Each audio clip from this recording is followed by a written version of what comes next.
This podcast is brought to you by Podcast Nation. Saturday presents, in the red corner, the undisputed, undefeated Weed Whacker Guy. Champion of hurling grass and pollen everywhere. And in the blue corner, the challenger, extra strength, Saturday. Eye drops that work all day to prevent the release of histamines that cause itchy allergy eyes. And the winner, by knockout, is Saturday. Saturday, bring it on.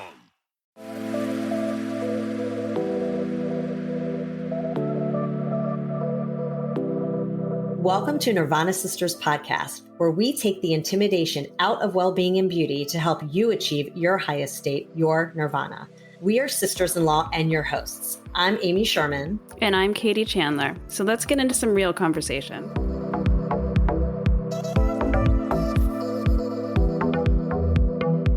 Welcome back to the show, Nirvana Sisters family. We are here with Chelsea Mooney, the founder of Terrae Collective. And we are very excited to speak with her today. She was inspired to start a lifestyle brand built with a few values, which we hold near and dear to our heart as well. So the first one being planet and people over profit, always. Number 2, design intentionally with Mother Earth in mind. And number 3, well-being above all else. So that is super important to us too. So we're excited to meet you, excited to have you on the show and to hear about your background in fashion and how it kind of led you to where you are now. So welcome to the show, Chelsea. Thank you, Amy and Katie. I'm so excited to be here. Okay, Chelsea. So we like to start out with our Nirvana of the week, which is really just a highlight of our week, a way to step back and be like, this is what brought me joy this week. As we're moving through things so quickly these days, it's good to do that. So I'm going to send it to Katie to tell us about her Nirvana of the week. I was thinking about this. So this is really nice. My dear, very dear friend that was my old neighbor when we lived in Kentucky, her and her daughter, who is my oldest daughter's best friend, they came for a visit. So they were just here this past week and we had a really nice time. We took them to the beach and we, swam in our pool and we showed them around our town. And just to see the two together, the young girls, was so nice. And also this friendship with this person is so lovely. It's so easy. There's no pretense. It just flows. We threw dinners together. She laughed at me because I chopped up a mozzarella stick for our charcuterie board. It was just keep it simple with each other. And I really love that. So it was lovely to have them here. So that was my Nirvana of the week. What about you, Amy? I love that. So mine was, my kids were away all summer. Chelsea, they were at summer camp and they got home a couple of days ago. So it was obviously amazing to see them. And we didn't have a visiting day this year because they didn't want, all these parents coming in and potentially bringing in anything. So we were able to talk to them on FaceTime a few times, but it's not like, seeing them. So it was really fun to just see them and give them a big hug and know they're home safe and sound. So it was amazing. What about you, Chelsea? So I have been developing a new candle vessel for next year, and I just got the sample in. I'll give you a little sneak peek, but it's a brass jar. Oh, that's gorgeous. Oh, that's so pretty. So this is something I've been working on for a couple months. So I was really excited to What does the top have? It looked like it's my logo. Oh, that's beautiful. Yeah, gorgeous. Thank you. Oh, that's so fun. Yeah, so that was my highlight. I'm excited I love, when you sketch something, you have this idea and then it is brought to life. It's just the most exciting thing. 100%. That's so cool. We'll have to talk to you about that. Katie and I have been talking about for years doing some sort of candle collection. So oh my God, God, have to pick your brain in the future. For sure. Okay, so let's get into it, Chelsea, because I know that you had mentioned the pandemic really served as a wake-up call for you, and I'd love to hear a little bit about that story. Sure, yeah. So I've been in the fashion industry for over a decade, and, there's this culture within the industry of this urgency and this, it is, I'm not going to lie, it's a very exciting industry, but it's not as glamorous as a lot of people think it is. And especially once the pandemic hit, we're all working from home and there was just this environment of nonstop work because, I was living outside of the city and commuting into it.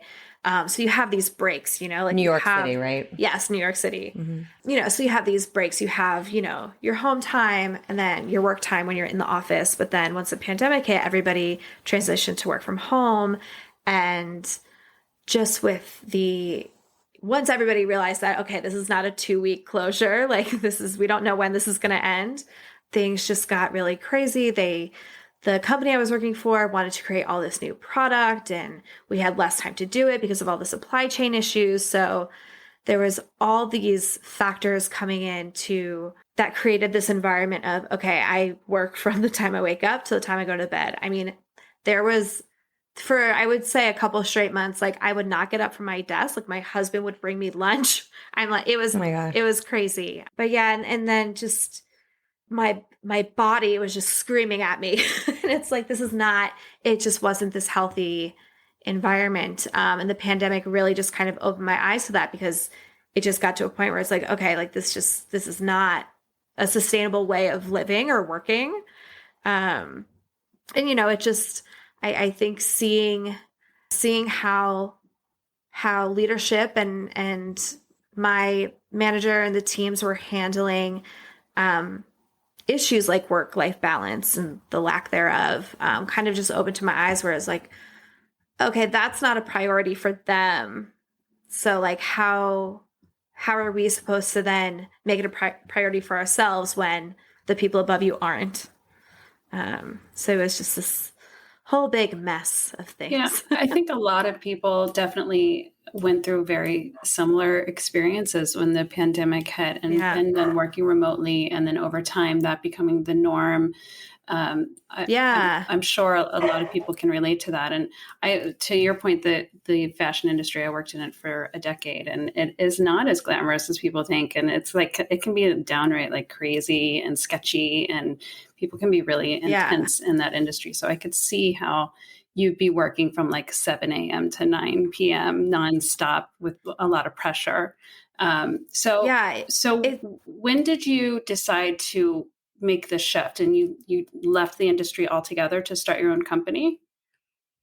No, so it's been a slow progression, and it was all these little steps. So, there got to a point where I was having panic attacks, numerous times a week. And I have an anxiety disorder. I've been managing it since I was 19. But it got to the point where it's like, okay, like I can't manage this anymore. Like so I oversaw, the whole knits department, the technical design, side of the knits department for this company I was working with. So once the pandemic hit, everybody's wearing sweats and tees, and, they launched this whole athleisure line.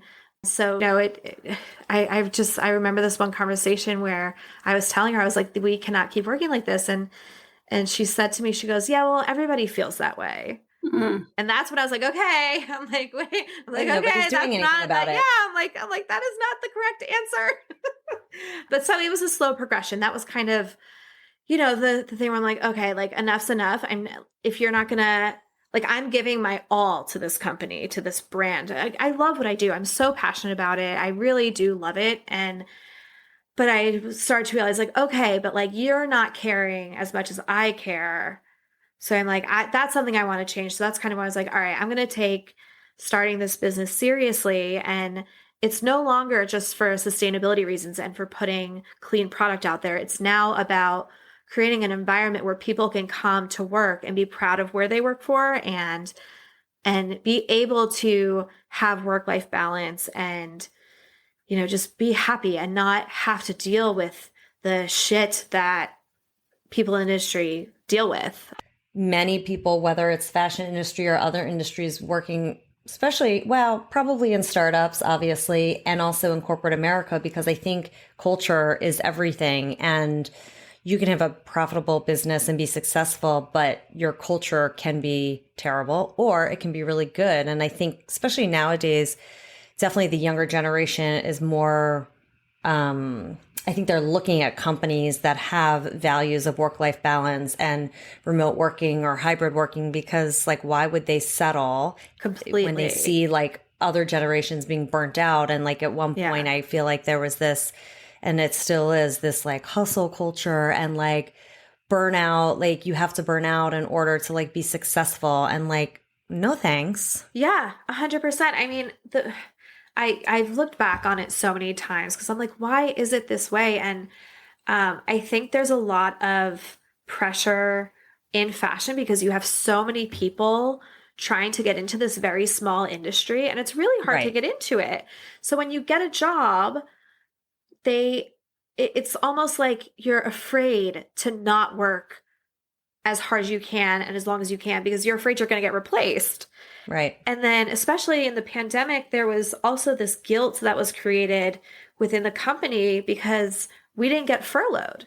And lots of other design companies and brands their workers were being furloughed left and right. And it was like, we were almost made to feel like, oh, we're lucky because that didn't happen to us. And I do feel very fortunate about that, but it was taken one step further to where it was like you felt like you had to work nonstop like you because owed you're lucky them something. that you still had a job. Right. Yeah, exactly. Right. And I'm like, that culture should have never been fostered. Yeah. Yeah, it's crazy. At our company, I was furloughed and now back, but Katie and I started this podcast when I was furloughed because I had time to think and realize a lot of things that you're realizing, like you need to start paying attention more to yourself and like your own health and your own well-being versus like working and not, getting that back, in other words. And then there's so much of that with the burnout culture too. There's like, we see so much on social media of people saying like, if you haven't done X, Y, Z, then you haven't hustled enough today. And I think that there has been a little bit of a shift in regards to social media, people trying to focus more onto this respect, which is good. I hate that like we're even referencing the fact, but it's 2022. It's like we are looking at Instagram, we are looking at TikTok, and it's there. It's around us constantly. So I like that this shift is kind of happening all around us. When was it that you started? Like, when did this happen? Like 2021? Like when did your journey kind of change? Yeah, to 2021. So last year is when I was like, okay, I'm no longer putting my job above everything else. I was like, I'm going to do the best that I can. And I'm going to do what I can. I'm going to manage my team. I'm going to, take care of that. I'm not going to do a bad job because that's just not in me. But what I did was I started, getting up from my desk and making myself lunch. And I started going to yoga at a small studio in my town. And I just started doing things for me. And I, set rules where I was like, I'm not going to work before 8:30 a.m. I'm not going to work past 6. And I was like, if I didn't get something done before then, that's it. Like, I just wasn't going to do it. That's very hard to do. How did you? I mean, it's almost impossible. And I think I was just so done. And I'm making, this is probably going to sound really bad, but I'm making these rich white men all these money. And it's like, why am I having panic attacks for them? Right. Like people aren't walking around the streets naked. Like they have clothes. Right. Like me getting this tech pack out is not going to change surgery. that. Exactly. Yeah. It's like, it's this culture that like everything's urgent. I'm like, I'm making t-shirts for $20. Yeah. I'm like, I'm not making vaccines. So I just okay, no more. And you set these boundaries and you put up these parameters that you're going to put yourself first and take care of yourself. And so what did that do for you? So much. In the pandemic, I had gained like 25 pounds just because I wasn't eating right. I wasn't exercising. I wasn't doing anything. And, my husband and I were drinking beer every night. And it was like, it was like the first 2 weeks, it's like, oh, it's a vacation. And then that lasted a month, another month. So every night you're like, oh, let's watch a show and have some wine. Exactly. We're all there. I know, like we're supporting the local business by like filling up our growlers. But so I was like, okay, I can no longer, I'm like, this is just not good for me. And that also just goes to the anxiety. It's like alcohol does not help anxiety. It's actually a depressant. So like that's making it worse. The food I'm eating is crap. So like that's also not helping. I'm just not fueling my body. So when I made the decision to be a little more conscious about that and then actually move, like when I found yoga, that is really where my mindset journey started because I just felt so grounded. And, yoga, what I was doing, it was beginner yoga. So it wasn't like anything intense. And I would it was like an hour for myself. And then the shavasana at the end of it is like, that's kind of, I'm like, oh my God, I love this. Like just laying here, not thinking about anything.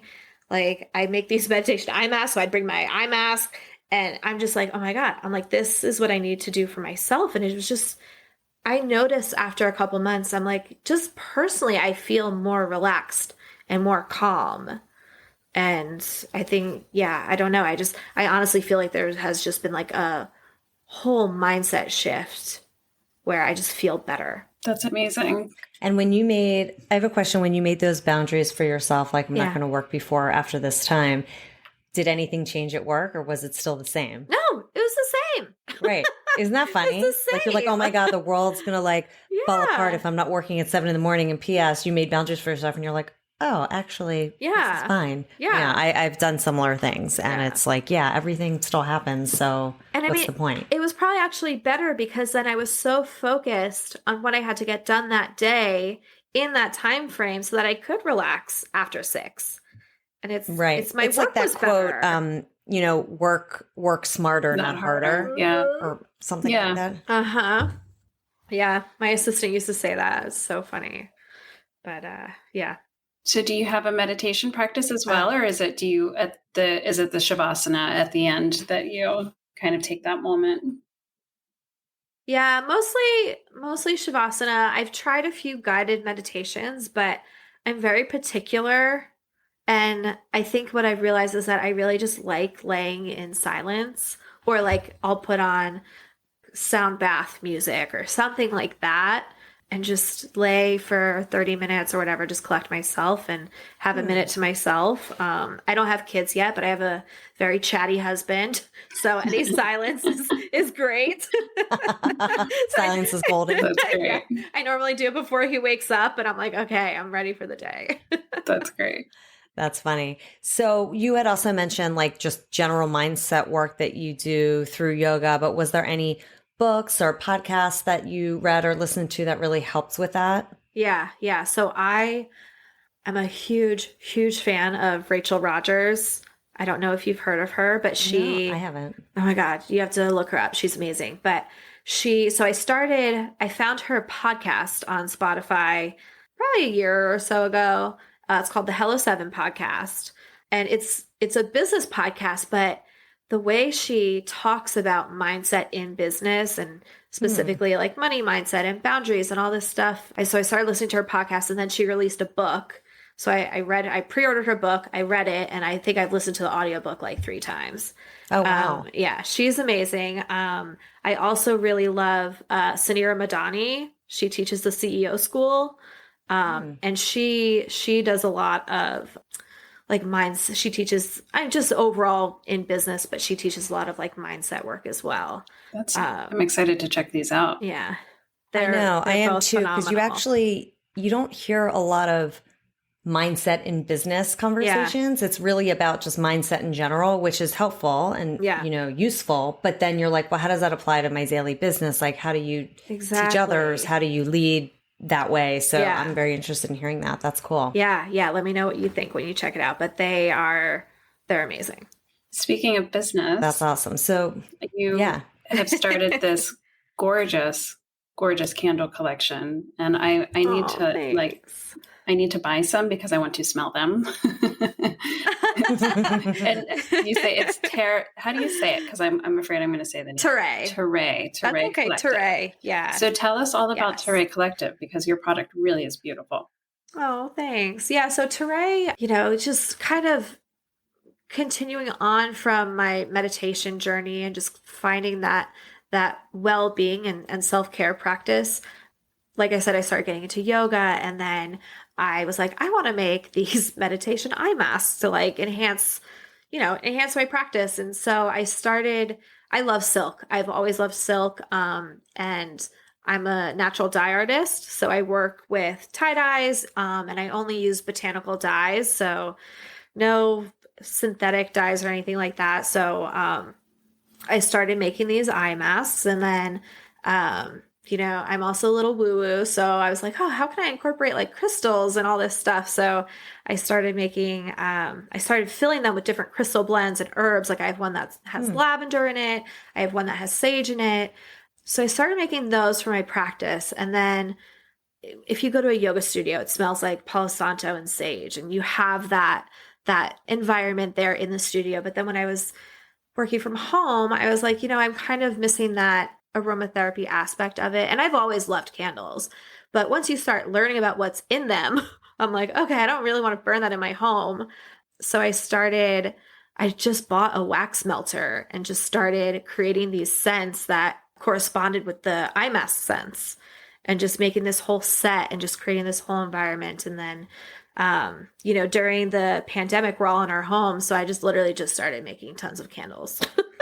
And that I just became obsessed. And, they're all made in either metal or brass, soon to be, or stone jars. They're all soy wax. All the fragrance oils are phthalate free. So there's no plasticizers in them or anything. And then all the wicks are FSC certified wooden wicks.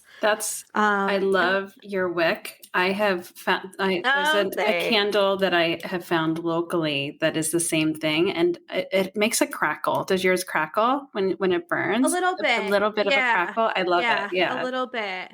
Yeah. Yeah. No, I just love the look of it. And then, the crackle is like a little bit of a bonus, but, so is that kind of wick better than what's the difference? I don't know this I've seen those wicks, but I don't know the difference between that wick and just like the regular wick. It's a slower burn, so your candle lasts longer. And also there are some, I'm sure I could source some, but a lot of cotton wicks will have like either plastic in them, you never know. So like these are just straight wood. Interesting. So it's just easier for me. It sounds like a wood burning fireplace, Amy. Like if you can kind of hear it. And it's I love that. Oh, that's cool. Yeah. What are some of the? It's all about the vibe. Totally. Yeah. What are some of the scents that you have? So my favorite is a Palo Santo sage and patchouli. It's very earthy, very like grounding. And then we also have a coconut santal and oud, which is really great. We also have our Haze Luxe candle is burning oak and cedar and rosemary. So that's more of like your masculine scent. But yeah, we have, I think we have 16 different scents right now. Oh my God, they sound incredible. I know. Thank you. And you have crystals in the wax as well. What happens to the crystals as it starts to burn down? So when you light it, typically when you burn a candle, you'll get like maybe 1/2 inch of melted wax at the top. So when it melts, the crystals and the herbs will sink down. But as the candle's lit, you can see them in the wax because the wax is translucent when it's heated. And then at the end, once your candle is finished, because it's soy wax, it's really easy to clean out. So you just pour some hot water in there. It'll turn the remaining wax into an oil. And then you can either save the chips if you want to. You can reuse the vessel. But yeah, for me, it's all about that, just sort of that feeling like, there's people that say that crystals have healing powers. For me, it's more about the intention and the vibe behind it, because I don't know if there's actually healing properties. Maybe there is, maybe there is not. But for me, I think they're beautiful and they make me feel relaxed and calm. And so yeah, that's kind of the intention behind them. I love it. I can't tell you how many people that we've talked to about crystals, and they all use the word woo-woo. Like every single, I don't know, Amy. I think it's an LA term. It's like every person that we talk to that does crystals, they're like, I'm a little woo-woo. Every single person. Yeah. We're like, don't want to get woo-woo, but we're like, no, we're like, bring on the woo-woo. We're like, we love it. I know. So how do people, so on your website, terraecollective.com is where you have these candles, and do you sell the eye masks still? And what else do you sell? Yeah, so right now it's the candles and the eye masks. We will be going into some other home accessories next year. And then by 2024, I want to launch a lounge line. It'll be this whole experience. You get in your silk caftan, you go light your candle, you lay down, you meditate. So I want to create this whole experiential brand. I love it. I love that. I can't wait to So watch them when grow. did you start the business, like a year ago, you said? Yes. I'm just trying, so and are you still at this company, or you left the company? No, I left the company. Yeah, I left the company, Nice. moved to California. And how was that? I kind of want to hear about that for a second. It was great for me. Tough. I think it was, You must have felt so free. It was, yeah. I mean, it was that time. I had been there for 4 years, and I like to equate it to a bad breakup, because when I first got there, when I first started, I was like, this is my place. This is where I'm going to work till I retire. The people that I worked with, I mean, I'm still very close to them to this day. Like, we're still friends. But once everything kind of flipped and turned sour, and I'm not going to say it was all the company, it was all the culture. Like that was part of it, but it was also me just waking up and being like, I'm not okay with this anymore. Right. I'm like, this is not what I want anymore. So it was almost like that mutual, like, okay, it's time to split ways. So it was tough in that I don't get to see the people that I spent 4 years with anymore, all the time, but they're doing just fine without me. And you must feel so like rejuvenated running your own business and like making your own calls and like doing it the way you want to do it. And that's the thing, this year has been like the year of reflection for me. And I look back and I realized that I've always wanted to start a company. I've always had this entrepreneurial spirit. When I was in school, I went to FIT. And I got my associates in design, and then I had signed up to do my bachelor's in entrepreneurship, but I ended up getting a job offer, so I took the job offer instead. So I didn't, I only finished with my associates. I didn't go on for the bachelor's, but it's always been in me. I've always wanted this, and I think that I don't know, like I also love nature. So when I started learning how gross and dirty the fashion industry is in terms of just the materials that's everything. There's so much shit going on there. I was like literally sick to my stomach. I'm like, okay, like I can't be a part of this anymore. And then, so this way I get to create product because, consumerism is never going to stop. People are always going to be buying things.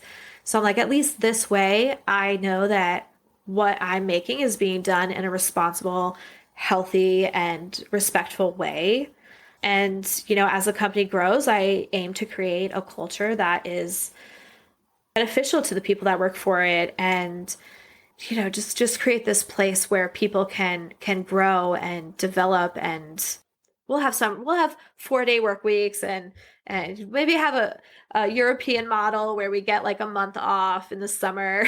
Like, nice. There's just like, I just want people to be happy. I think that's like, why do something that doesn't make you happy? I mean, good on you for creating that and like the bigger picture. You're doing this small piece, getting it started. It's a startup. It's filling your soul. But now as you expand, you want to provide a safe, happy, healthy culture, work environment for others. That's just very cool. Yeah. It's a very cool full circle thing that we can't wait to watch and see you do. So congratulations. Thanks. Thank you. So I think we should get into our wrap session because I am curious about these questions with you. So Amy, you want to kick it off? Yes.